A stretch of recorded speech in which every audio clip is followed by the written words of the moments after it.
Ya, kita mulai bahwa firman Tuhan katakan dalam Yesaya 43 ayat 18-19, janganlah ingat-ingat hal yang dahulu, janganlah perhatikan hal-hal yang dari zaman purbakala.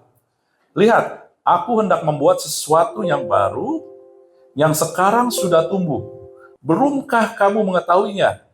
Ya, aku hendak membuat jalan di padang gurun dan sungai-sungai di padang belantara. Terus di ayat 20, loncat sekarang ke ayat 21, umat yang telah kubentuk bagiku akan memberitakan kemasyuranku. Amin. Saudara, Anda harus tahu latar belakangnya. Berita yang Tuhan akan sampaikan di sini sepertinya luar biasa kan ya? Tuhan bilang dia akan membuat sesuatu yang baru.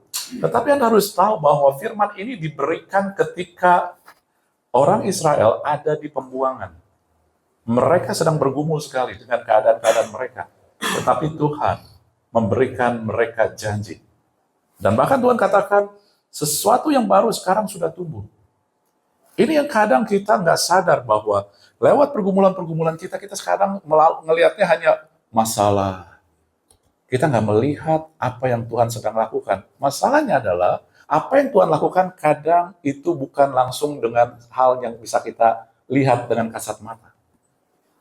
Tuhan melakukan sesuatu kadang adalah sesuatu yang sesuai dengan firman. Roh, nggak kelihatan. Ya, sebab itulah dia memberikan janji itu. Kalau Anda ngelihat, ya, dia bilang apa? Jangan ingat. Tapi kalau Anda lihat di ayat 16-nya sebelumnya, ayat 16-nya dibilang apa? Beginilah firman Tuhan yang telah membuat jalan melalui laut dan melalui air yang hebat. Ya, Anda ngelihat sebelumnya dia kasih, ingat, aku Allah yang membuat jalan ya di tengah air. Artinya saat orang Israel keluar dari Mesir. Ketika orang Israel keluar dari Mesir, itu air terbelah, saudara, dan jalan kering berjalan ada di tengahnya. Dahsyat nggak? Dahsyat sekali. Tetapi dia bilang, sudah dia ingetin tentang kedahsyatan dia bilang, jangan ingat-ingat. Nah kan ini sesuatu hal yang bertentangan kan? Buat kita mungkin bertentangan, buat Tuhan enggak. Tadi ingat ya, di ayat 16, dia kasih tahu tentang dia buat jalan kering di tengah laut. Kemudian ayat 19, 20, ayat 18-19, ayat 19 khususnya, dia bilang dia membuat jalan di padang gurun, kemudian sungai-sungai di padang belantara. Padang belantara itu padang gurun juga, saudara. Ada yang ngelihat nggak? Sesuatu yang berbeda. Sebelumnya, ingat nih, lihat nih ya, Anda harus konsentrasi. Dia buat jalan kering di tengah air. Sekarang, dia buat sungai di padang belantara, padang kering. Terbalik sekali. Kenapa dia mau bikin terbalik? Karena seringkali pola pikir kita ngikutin yang lama. Pola pikir kita ngikutin yang lama, saudara. Ya. Amin. Jadi Anda ngelihat di sini kan, Tuhan mau membuat sesuatu yang berbeda.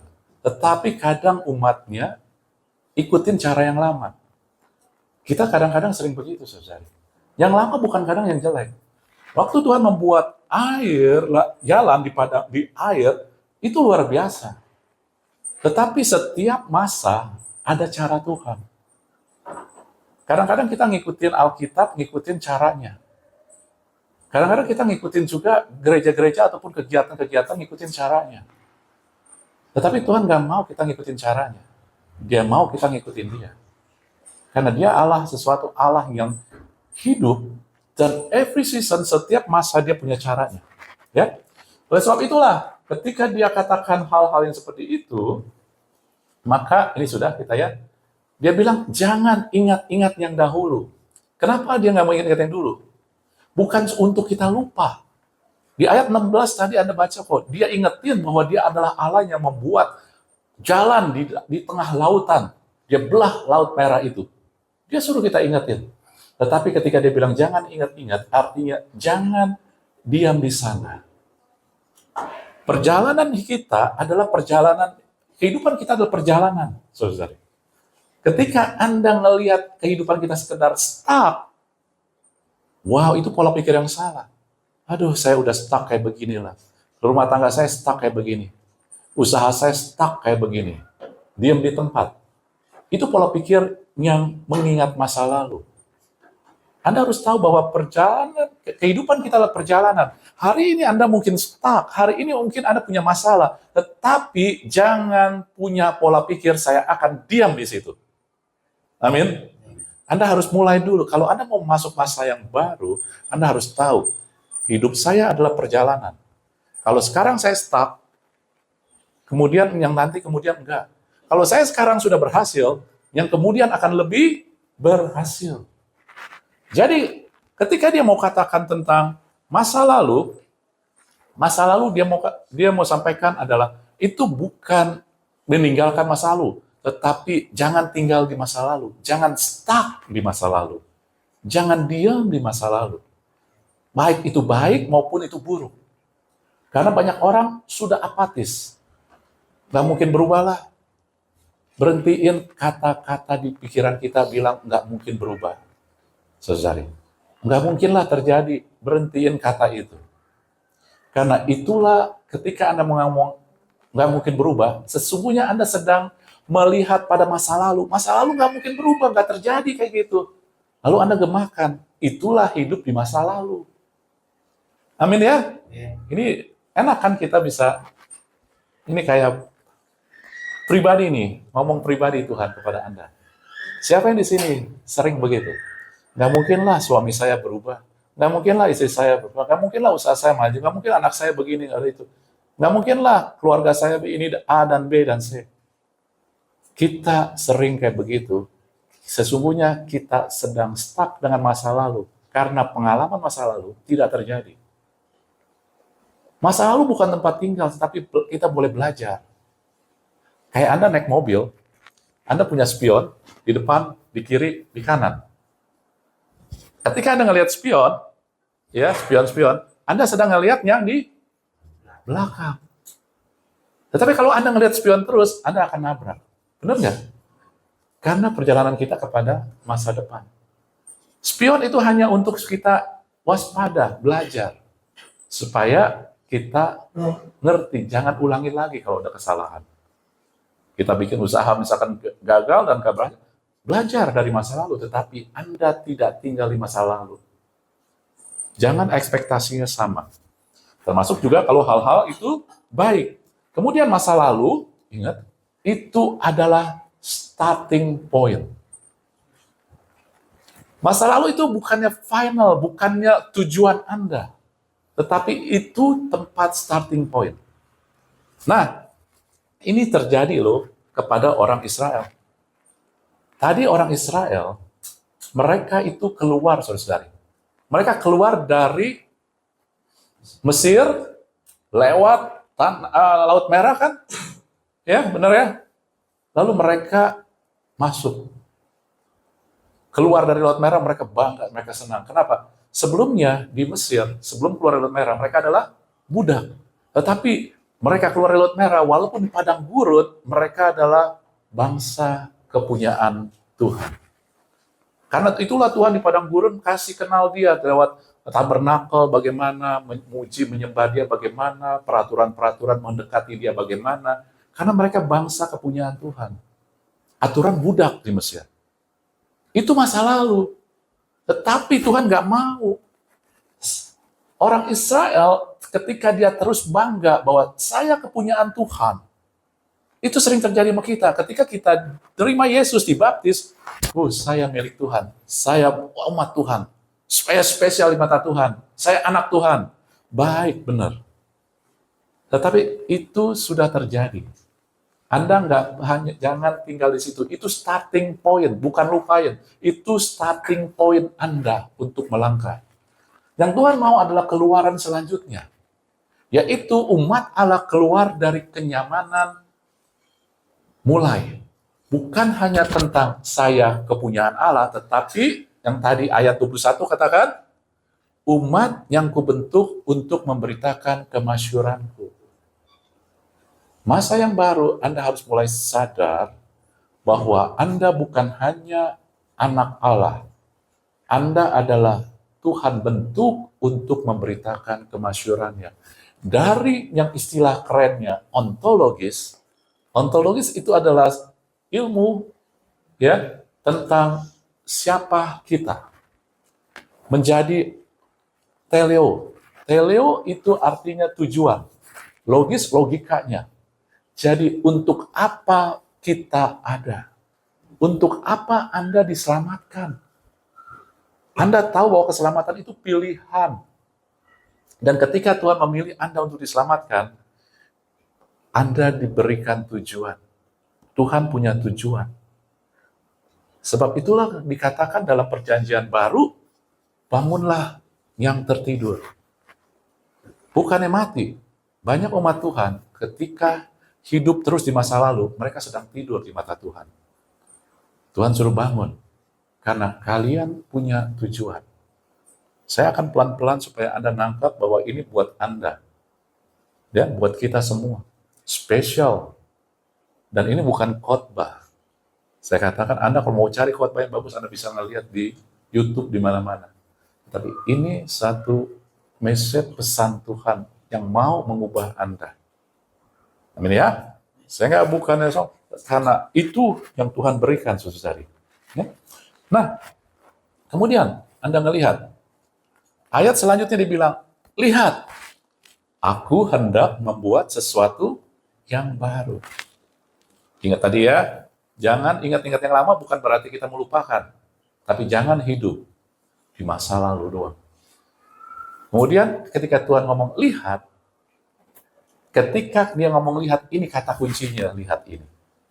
Tuhan mulai meminta kita mengalihkan perhatian kepada apa yang dia lakukan sekarang. Kata lihat ini dalam bahasa Ibraninya, ya, itu sama kayak now, sekarang. Jadi kalau bahasa Inggrisnya present tense, ini nih, gitu ya. Lihat, jadi sekarang nih, bukannya nanti atau apa.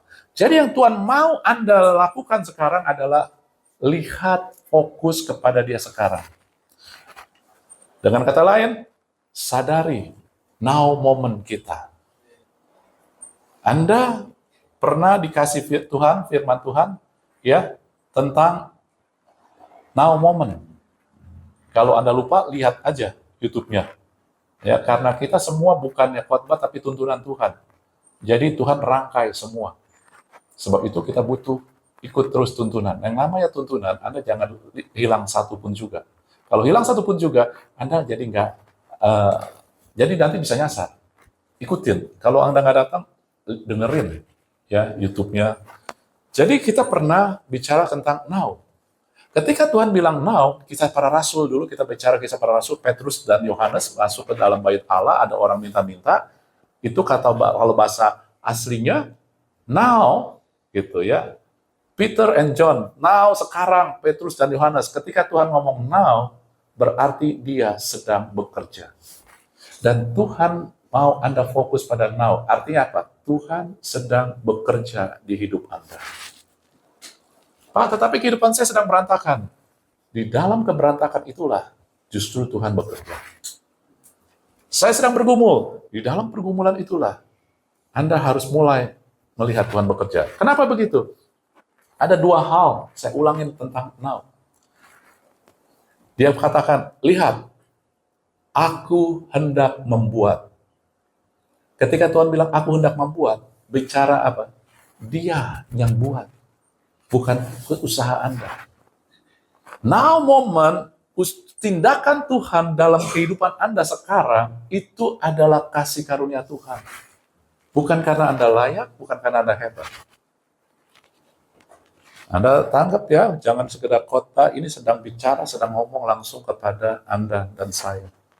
Roh Kudus sedang ngomong kepada Anda dan saya. Anda selama ini mungkin merasa, aduh saya kayak begini, apakah saya layak? Tuhan bilang, lihat, aku yang hendak membuat, bukan kamu. Kalau Anda nggak ngerti tentang kasih karunia Tuhan dalam masa sekarang ini, Anda akan mungkin nggak tahu bahwa ada sesuatu yang sedang Tuhan kerjakan, sudah mulai terjadi di hidup Anda. Oleh sebab itu, mengertilah, jangan sombong. Kita nggak ada yang layak. Jangan menghakimi orang. Kalau kita menghakimi, maka penghakiman yang sama akan jatuh kepada kita. Ya, orang ada melakukan kesalahan, oke, normal. Saya udah bilang minggu lalu di gereja ini, ada gesekan, normal. Kita belum beres. Jangan mau masuk ke dalam sakit hati, terluka. Suami istri normal. Ada masalah. Saudara juga sama, normal ada gesekan. Sama anak juga pun normal ada gesekan. Anak sama orang tua normal ada gesekan. Sama teman normal. Sama pelayanan lebih normal lagi. Karena kita orang yang abnormal. Kita orang abnormal, saudara. Jadi jangan harapkan yang normal. Harusnya dia begini, harusnya dia begini. Dia bukan Anda. Dia nggak ngerti, so it's okay. Jadi jangan mulai menghakimi, kenapa? Kita nggak dihakimi Tuhan kok. Tuhan mau lakukan sesuatu yang baik, dia mau Anda sadar itu inisiatif dia.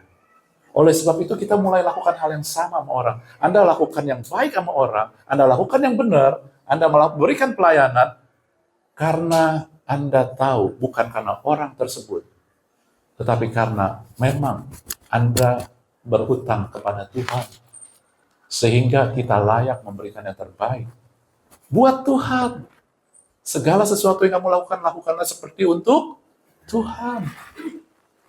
Kalau enggak, kita udah sakit hati semua terus, saudara. Ya, Anda yang masuk ke hidup yang baru, season yang baru, mulai sadari itu. Saya bisa melukai Anda. Saya nggak sempurna. Jadi kalau ngelihat saya, bahaya. Istri saya sering sekali kecewa sama saya. It's okay. Nggak ada masalah, karena emang kita manusia. Tapi disitulah kita belajar. Belajar terus mengenal bahwa kita ini anak-anak Tuhan. Kita lakukan demi Tuhan. Karena bukan hanya ngomong di sini, di mimbar, tapi kehidupan sehari-hari itu tempat latihannya. Ya, saudari. Nah, jadi momen Anda harus melihat ketika Tuhan bekerja, itu bukan karena Anda layak, tetapi karena Dia bermurah hati. Dia punya kasih karunia. Tetapi tetap butuh respon kita. Oh, ada Tuhan bekerja, Tuhan. Aku hanya mau melihat Engkau bekerja. Ya, karena kita pakai ayat firman Tuhan. Ya, Tuhan bilang, Engkau tinggal diam aja. Aku yang berperang melawan musuhmu. Oke, Tuhan, aku diam. Bukan itu. Di dalam diam bukan berarti diam actionnya, diam di pola pikirnya. Kita percaya, jadi tenang, diam, tenang, akulah Allah. Kita tenang, percayai dia. Actionnya tetap ada. Nah, actionnya itu tetap namanya respon. Kalau Anda punya hubungan bermasalah dengan yang lain, ada actionnya. Tuhan, Engkau kan baik, Kau beresin. Iya, tapi ada action dari kita. Kita mulai buka pintu untuk komunikasi. Kita mulai buka pintu untuk, hey, apa kabar? Saudari. Jangan, Pak, dia udah nolak, kita WA, dia nggak jawab. Anda mulai sadari, sekarang Tuhan sedang bekerja sama saya kontak lagi. Saya ngomong lagi ke dia. Itu salah satu contoh aja. Anda punya PR banyak kan? Nah, tapi itu PR Anda, bukan PR saya. Ya, saya mau ngomong, masukin itu sebagai suara Tuhan di hati Anda. Ini tuntunan Tuhan. Lalu tentang kedua, now nggak bisa dilihat dengan mata jasmani, harus mata iman. Ketika Tuhan bilang, now, lihat, aku hendak membuat sesuatu yang baru, yang sudah ada. Kita nggak bisa ngelihat itu dengan mata jasmani, harus dengan mata iman. Yang sekarang sudah tumbuh, itu seperti benih. Benih kalau numbuh itu di dalam, bukan di luar. Kalau di luar tuh benalu. Kalau Anda ngelihat pohon, numbuh nih, itu benalu mulai tumbuh. Tapi kalau benih yang benar, dia mulai dari kecil di dalam tanah, nggak kelihatan. Tuhan bilang, iya di dalam tanah, kamu perlu mata rohani. Dan saya bilang, oleh sebab itu, ketika benih numbuh, saudara, itu kadang perlu proses untuk Anda ngelihat sampai hasil buahnya. Banyak orang ketika Tuhan, oke Tuhan, engkau bekerja, no momen Tuhan. Enggak, ada bagian kita juga. Tadi yang kita lakukan buat respon, tetapi ada bagian kita juga memberi diri kita untuk diproses. Karena dari benih sampai buah itu butuh proses. Jangan tolak proses hanya karena sulit. Jangan nggak mau usaha karena sulit. Jangan nggak mau bangun pagi berdoa karena bangun pagi sulit. Kadang kesulitan, di tengah kesulitan itu kita melihat Tuhan bekerja luar biasa. Bahkan dengan iman kita bilang, di dalam kesulitan aku justru disitulah benih Tuhan sedang ditanam. Saudara, kita sering mau hidup nyaman, maka dikatakan, bangunlah engkau yang tertidur. Bukan disuruh bangun pagi, saya bangun pagi gue jarang, ya, tidurnya malam. Tetapi disuruh untuk mulai sadar, jangan cari kenyamanan aja. Kenyamanan bukan tentang bekerja aja, kenyamanan juga dalam hubungan dengan orang. Enakan saya nggak punya hubungan sama dia. Kita sedang cari kenyamanan. Kadang-kadang kita lah, benih itu ditaruh di kita, bukan di orang lain. Kita inilah yang sedang diproses, bukan orang lain. Jangan doain orang lain, mulai doain kita, saudari. Ya, amin. Biar ini berbicara kepada Anda. Saya ngomong pelan-pelan supaya tertanam di hati Anda. Jangan biarkan saya ngomong pelan-pelan membuat Anda ngantuk. Ya, oke? Jadi, kasih waktu buat Tuhan. Matiin HP-nya. Jangan ngeliat-ngeliat HP. Karena ini Tuhan sedang ngomong, kasih waktu buat dia. Lalu, yang ketiga, temukan Tuhan dalam pergumulan hidup Anda dan saya. Pergumulan hidup kita. Ketika ayat selanjutnya bilang, aku sedang membuat sesuatu, lihat, aku sedang membuat sesuatu yang baru, yang sekarang sudah ada. Lalu dia katakan apa? Dia membuat jalan di padang gurun, sungai di padang belantara. Nah, Anda harus tahu padang gurun, pada masa itu adalah pola pikir ataupun simbol masa lalu adalah sekarang juga masih sama. Padang gurun itu lambang daripada kekacauan, kematian, kehancuran, saudara. Tetapi jalan itu simbol bukan hanya ada jalan keluar, tetapi ada keteraturan. Ketika Anda berjalan di padang gurun, maka Anda akan banyak kekacauan karena Anda nggak ngerti belok kiri, belok kanan. Kalau padang gurun semua itu hari ini bahkan beberapa saat aja bisa berubah dalam 5 menit karena debu dan angin. Anda bisa berubah udah nggak ngeliat lagi. Jadi artinya kacau. Tapi ketika ada jalan, buat orang saat itu adalah wow, ada ketertiban. Ketika ada jalan, artinya, oh ini jalan pasti dibikin untuk sampai pada tujuan.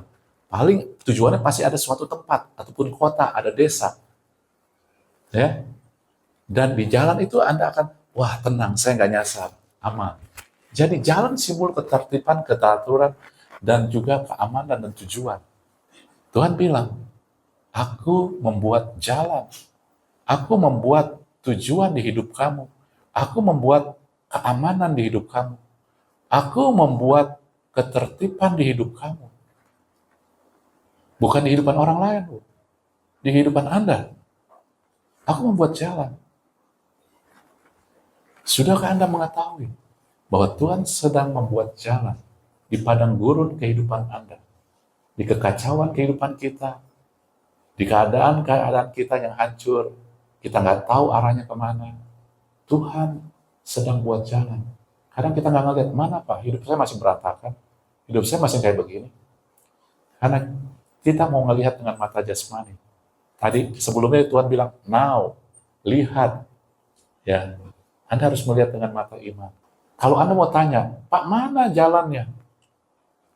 Anda mungkin harus dibukakan. Firman Tuhan bilang, akulah jalan, kebenaran, dan hidup. Kalian dan saya, Anda dan saya sudah menemukan jalan itu. Jalan di padang gurun gambaran daripada Yesus. Dia bilang, akulah jalan, kebenaran, dan hidup. Anda sudah punya Yesus, maka Anda punya jalan itu. Jangan ngelihat yang lain. Karena kita lebih sering kepada cari cara. Kita fokus bagaimana supaya kekacauan hidup saya bisa keluar. Caranya bagaimana? Daripada kita bersekutu mengenal pribadi Yesus yang adalah jalan keluar atas setiap pergumulan hidup kita yang sudah ada di dalam kita. Karena semakin kita pikirin cara, Anda sedang memikirkan dengan keterbatasan. Semakin Anda fokus pada cara, Tuhan tolong kasih jalan keluar, Anda sedang menggemakan sesungguhnya ketidakpercayaan. Ataupun Anda tidak sedang melihat naunya momen Tuhan. Sehingga dia bilang, Tuhan tunjukkan. Tuhan bilang, aku membuat jalan di padang gurun. Tuhan bilang, udah. Di mana Tuhan? Di Yesus. Anda mulai merenungkan Yesus ketika Anda punya masalah, ketika kita nggak tahu bagaimana solusinya, kita nggak tahu jalan keluarnya, kita stuck, kita mandap, kita nggak, Tuhan, aku nggak bisa beresin hubungan dengan dia. Bagaimana caranya Tuhan? Aku mau. Anda mulai mikirin tentang Yesus karena dia jalan. Nanti Tuhan akan wahyukan. Mungkin Tuhan Anda mulai kenal, oh Tuhan itu murah hati. Saya akan mulailah murah hati aja. Saya kirimin makanan ke dia. Saya mulai ini dan itu. Anda mulai melihat jalan keluar ketika kita mulai mikirin tentang Yesus. Anda mikirin caranya, kita nggak tahu caranya, kita makin stres. Benar ya? Saudara-saudari, masalah ketika kita fokusin terus pada masalah itu, Anda sedang fokusin bagaimana cara keluarnya. Kita semakin tertekan. Ketika Anda punya masalah, mulai latihlah. Mulai mikirin Tuhan. Yesus itu siapa ya? Kalau Yesus mau mati buat saya, dia sumber segalanya, masa dia nggak berikan kok yang terbaik buat saya? Pastilah. Kalau dia itu udah milih saya, padahal saya nggak ada apa-apanya, artinya dia nggak akan selesai. Ya, Anda dengar ketika cerita Ruth, Naomi bilang, Ruth, kamu diam aja di Boaz. Dia nggak akan selesai sampai perkara ini selesai. Itulah penebus kita. Kalau dia udah pilih saya, menebus saya, dia nggak akan diam sampai semua selesai di kehidupan kita. Sebab itu mulai pikirin dia, Tuhan terima kasih, aku ini siapa sih? Maka kita akan mulai bersyukur. Kekhawatiran kita mulai turun, ketakutan kita mulai turun, emosi kita mulai turun. Yang anak muda kan gampang sekali emosi kan. Tapi yang tua juga sama. Yang muda itu bensin, lampu udah mau kebakar. Yang tua kadang-kadang diesel. Makin lama makin panas. Makin lama makin panas ya. Tapi yang anak kecil, elektrik. Elektrik gitu. Baru kacau udah. Apa saudara ya? Jadi Tuhan akan menciptakan jalan. Lalu, kan bukan jalan aja. Dia katakan juga padang belantara, sungai-sungai di padang belantara. Padang belantara itu adalah simbol di mana kehidupan yang nggak ada hasil, nggak ada buah. Anti taman. Sedangkan kalau Tuhan ngomong, kalau Tuhan bertemu selalu di taman. Di Taman Getsemani, ketika dia menemui muridnya di taman, terus kemudian sama Adam dan Hawa di taman. Padang belantara, di mana Anda nggak ketemuin Tuhan. Kok hidup kayak begini, nggak merasakan hadirat Tuhan, nggak merasakan sentuhan Tuhan, nggak merasakan ngelihat karya Tuhan. Terus apa yang kita buat kayaknya sia-sia. Sedangkan firman Tuhan katakan, jerih payahmu di dalam Tuhan tidak akan sia-sia. Tapi saya lihat kok kayaknya sia-sia. Karena Anda ada di padang belantara. Kalau gitu bagaimana Tuhan? Saya jangan ada di padang belantara. Satu-satunya mengubah padang belantara adalah Anda mengalirkan sungai di padang belantara itu. Ketika sungai itu mengalir, saudara-saudari, maka Wahyu bilang, Yeskiel bilang, di kiri kanannya tumbuh tumbuh-tumbuhan. Bukan lagi padang belantara. Di mana aliran sungai itu ada, maka di kiri kanannya ada tumbuh-tumbuhan, ada pohon-pohon yang berbuah. Benar nggak? Ada taman. Anda ngerti ketika ada taman bukannya hidup saya enak. Ketika ada taman, ada kehadiran Tuhan. Itu yang lebih indah. Kalau orang bilang, oh hidupmu akan berbuah. Ya berbuah itu artinya Anda ada di taman. Dan Anda harus juga tahu, taman itu adalah Tuhan, tempat pertemuan kita yang intim dengan Tuhan. Makanya dia memberikan dirinya sebagai pohon kehidupan. Dan pohon ada di taman. Sungai-sungai, ketika Anda lihat, sungai sukacitaku ada dalamku, itu nggak mungkin terjadi kalau nggak ada Tuhannya. Karena sungai, tujuan sungai adalah untuk membuat padang belantara menjadi taman. Dan di taman bukan tentang Anda menikmati, oh enak ya hidup saya berhasil, tetapi hadirat Tuhannya. Kehadiran Tuhannya itu, saudara. Pak, hidup saya belantara, kayaknya nggak ada hasil, percuma, tertekan, nggak ngerasakan hadirat Tuhan. Yang Anda butuh bukannya taman, yang Anda butuh sungai. Loh, Pak, apa sungainya? Apa sungainya? Saudara tahu apa sungainya itu? Barang siapa percaya kepadaku, seperti yang dikatakan kitab suci, dari dalam hatinya mengalir aliran air hidup. Dan kalau Anda baca selanjutnya, yang dia maksud adalah Roh Kudus. Sungai itu adalah Roh Kudus. Roh Kudus ada di mana? Di dalam Anda. Tetapi kita sering terlalu fokus padanya di luar. Kehidupan taman Anda itu ada di dalam, bukan ditentukan dari luar. Kebahagiaan Anda, kecukupan Anda, rasa puas Anda bukan dari luar. Apa yang saya miliki tetapi dari dalam. Bagaimana ketika Anda dan saya mengizinkan Roh Kudus menuntun kita? Roh Kudus bagaimana menuntun kita? Lewat firman. Lewat firman. Disingkapkan firman-Nya.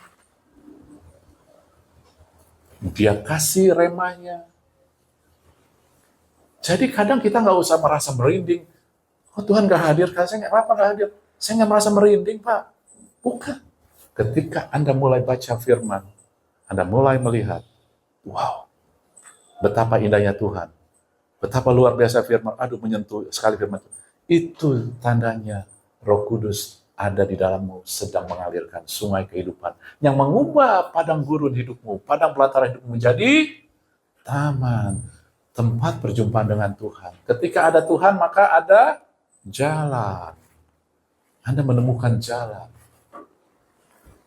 Inilah proses, bukan jalan singkat langsung. Mujizat, plok, jadi.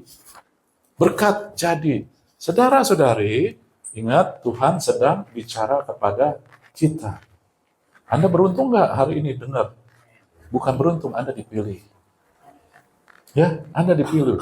Saya ingat Anda bahwa 2 bulan lalu saya bilang kita akan khotbah ataupun seri firman Tuhan 3. Dipeluk Bapa, saudara, dituntun oleh gembala, dan ketiga November adalah di empower, dikuatkan oleh Roh Kudus. Aturan saya udah mau kasih itu. Tapi Tuhan langsung stop. Dikasih yang ini. Dan banyak orang khotbahin tentang musim baru, tapi Tuhan bilang enggak, ini lain, ini beda, ini buat kalian. Buat kita semua. Dia stop, dia cut, kasih ini. Jadi makanya minggu depan baru empower by the Holy Spirit. Ya, jadi diberi kekuatan oleh Roh Kudus. Dan itu bagian rangkaian dari cara Tuhan membuat ya masa yang baru. Masa yang baru bukannya tahun baru. Dunia bilang, oh ya tanggal 1 November, oh ya tahun baru orang Israel. Bukan. Masa yang baru adalah Anda yang tentukan. Anda mau terima apa enggak? Karena Tuhan sudah melakukan, membuka jalan itu. Ya, saudara. Ini, jangan sekedar fokus di sekeliling kita. Medsos itu bikin kita fokus di sekeliling kita. Oh, kadang-kadang bagus. Pak, saya lihat medsos yang rohani. Fine, bagus. Tetapi apa yang terjadi buat orang lain belum tentu buat Anda. Anda harus mulai gali bersama dengan Roh Kudus. Roh Kudus, mana firman buat saya? Iya kan? Kadang-kadang buat orang lain, Tuhan mau beresin karakter dia, buat Anda enggak. Minta Roh Kudus tuntun, mana Roh Kudus firman-Nya yang kau mau hidupin. Ya, singkapkan firman-Mu Tuhan, supaya kita terima itu. Ya. Amin, saudara nangkep ya? Jangan hidup di masa lalu. Fokus pada now moment Tuhan. Temukan Tuhan di dalam pergumulan hidup, di padang belantara, padang gurun. Karena apa? Karena dia udah ada. Jalan itu udah ada. Sungai itu udah ada. Kan dia bilang, kamu tahu nggak, itu sudah ada. Aku membuat sesuatu yang baru, yang sudah muncul. Kadang kita nggak sadar. Kita cari sesuatu yang sensasional. Wah, ya ini kita di sini ada hamba Tuhan yang bisa luar biasa, bisa doain kita sana sini.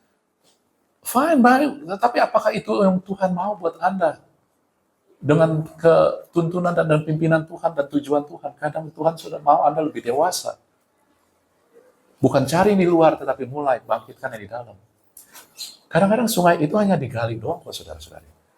Di padang gurun, Anda menemukan sungai hasil dari orang menggali aja mata air itu. Anda gali airnya, berbual-bual, mengalir jadi sungai. Gali di dalam kita. Kurangin waktu untuk yang lain. Mulai waktu untuk menggali firman. Saudara, ikutin PA.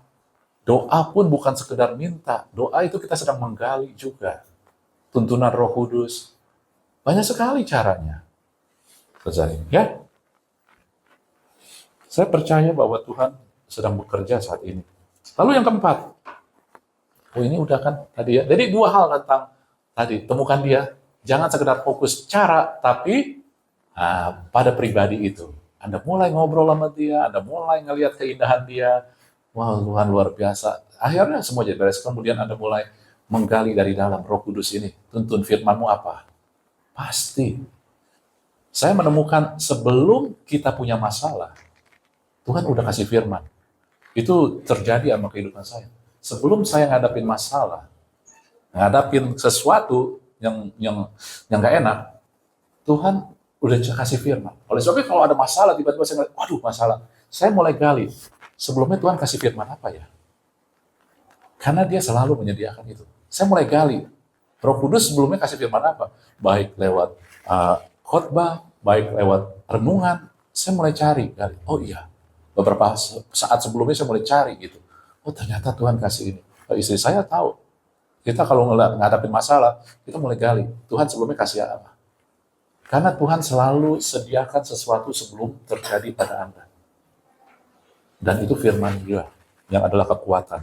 Ya, sebab itu jangan hanya baca tentang apalah berita-berita yang dunia itu mengkhawatirkan sekali. Anda boleh baca firman. Ya, terus nonton TV yang tentang itu kadang oke, bukan saya larang. Tapi kadang-kadang itu candu. Anda tahu candu? Mau lagi, gitu. Ya, bukannya jelek, enggak jelek, tetapi Anda kehilangan gizi. Kalau kita makan itu kita kehilangan gizi untuk kita menerima sesuatu yang lebih baik, saudari.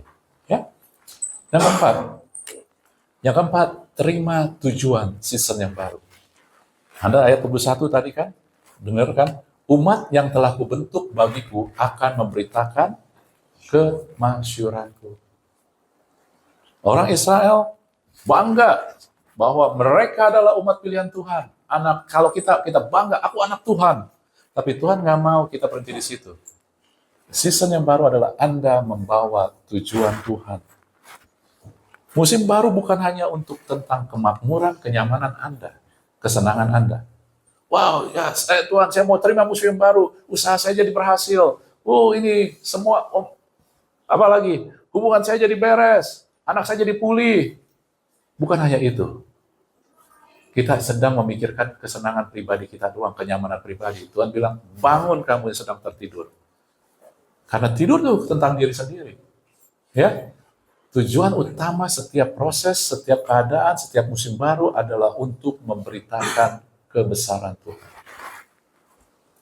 Sehingga Anda bisa ngomong ketika Anda ngadepin masalah. Berani ngomong. Masalah ini lewat tuntunan Tuhan, lewat pimpinan Roh Kudus, lewat air yang mengalir dari dalam saya, akan membuat nama Tuhan dimasyhurkan. Tetapi bukan di luar dulu, tetapi di dalam. Saya akan membuat saya semakin memasyhurkan Tuhan. Bukan, nih ya, lihat ya kalian, saya sekarang jadi anak. Nanti Tuhan lihat aku, saya akan pulihkan, kalian akan lihat. Itu kesombongan Anda. Kelihatannya rohani. Nah, kalian akan lihat Tuhan bekerja, Tuhan luar biasa. Kelihatannya rohani, tapi tujuannya adalah, lu lihat nih gua. Nanti Tuhan akan angkat gua. Kelihatannya rohani, tetapi sebenarnya itu enggak. Itu tetap kenyamanan dan kesenangan kita. Tetapi ketika kita mulai, di dalam diri kita bikin tekad, Tuhan, aku nggak akan lemah, aku nggak akan nyerah, aku nggak akan terluka, aku nggak akan mundur, karena aku tahu Engkau sedang bekerja di dalam aku, sehingga kebesaranmu, kemasyhuranmu bisa aku lihat. Ketika Anda melihat kemasyhuran Tuhan, kebesaran Tuhan, nggak ada mau untuk sombong lagi. Nggak ada untuk mau membesar-besarkan orang lain, membesarkan diri. Nih lihat gue nih, gue diangkat Tuhan. Yo lihat nih gue di. Karena begitu banyak orang, dia mau kasih unjuk kebesaran Tuhan, tetapi di balik itu adalah dia di depannya. Kita nggak usah nuduh, tetapi itu bisa terjadi sama kita. Saya bukan menuduh orang, tapi saya mengatakan kita harus hati-hati sama diri kita. Karena hati itu, Alkitab bilang, Yeremia bilang, hati itu deceitful. Hati itu bisa menipu. Seolah kelihatannya rohani, tetapi hatinya belum tentu. Tapi kita nggak nuduh orang. Hati kita yang kita harus jaga. Oleh sebab itulah dari dalam hati kita, izinkan Roh Kudus. Baca firman bukan buat orang. Nih, firman ini cocok buat kamu nih. Kirim buat orang lain. Kenapa? Karena kita merasa, kirim buat orang lainnya bagus, tapi kita merasa itu buat dia. Saudara, stopin gitu. Kalau kita bilang, wow ini luar biasa, ini buat saya gitu. Lalu Anda kirim ke orang, bagus, nggak apa-apa itu. Tapi Anda tahu, ini buat saya mau share bagi ke orang. Ini kena buat saya loh. Gitu. Memberkati saya loh, maka saya kirim ke kalian. Gitu. Nah, itu oke. Ya.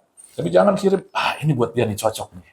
Dia orang pemarah, dia orang ini tukang pemecah belah, gua kirim ke dia nih, rasain dah. Gitu saudara. Jangan, tapi kalau Anda bilang, wah ini kena ke saya, gua sering marah, bikin dia di keadaan gak enak. Udah, kita terima, kita renungkan. Tapi ini juga bisa berkatin orang lain, gua kirim. Ya udah, nggak apa-apa, kenanya ke kita dulu. Jangan pikirin ke orang lain dulu, saudari. Ya, jadi tujuan itu adalah semuanya untuk membuat perubahan di kita. Perubahan yang Tuhan lakukan dalam diri kita supaya kita memiliki tujuan. Misi yaitu menjadi saksi kebaikan Tuhan, kita alami, kita rasakan. Ketika kita alami, kita rasakan, kita bersyukur punya hubungan sama Tuhan, maka baru kita beritakan ke orang lain. Ketika kita beritakan, kita udah ngalamin, kita rasakan Tuhan baik, kita syukurin. Maka ketika kita beritakan ke orang lain, kita memberitakan kebesaran Tuhan, bukannya, nih, wah disayang Tuhan. Anda pikir orang lain nggak disayang, anak-anak Tuhan lain nggak disayang? Disayang. Banyak orang kasih kesaksian supaya orang ngiri. Bener, saya nggak bohong. Supaya orang lain ngiri. Bahaya sebenarnya.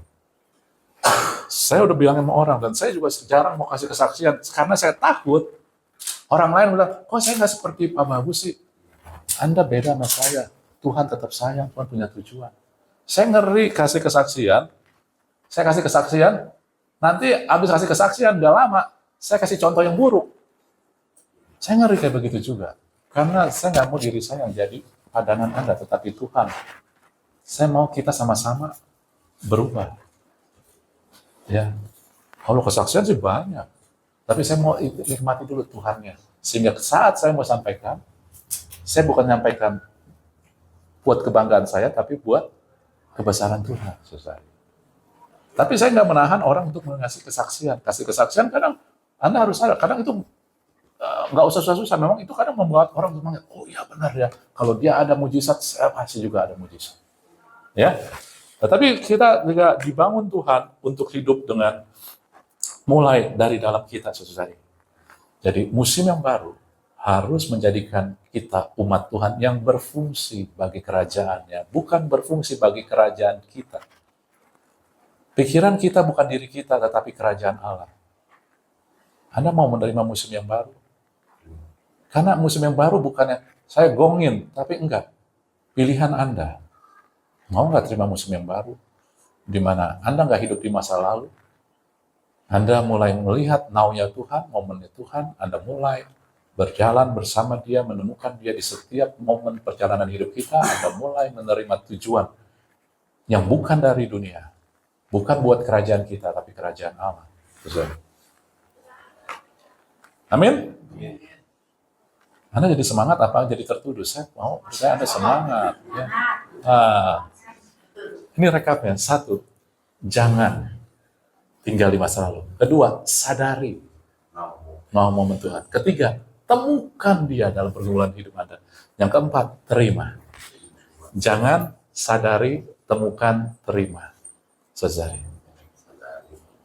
Tapi Anda nggak usah itu, Anda baca, renungkan, nanti Anda dapat tangkap yang hal-hal yang lain, itu akan menjadi luar biasa.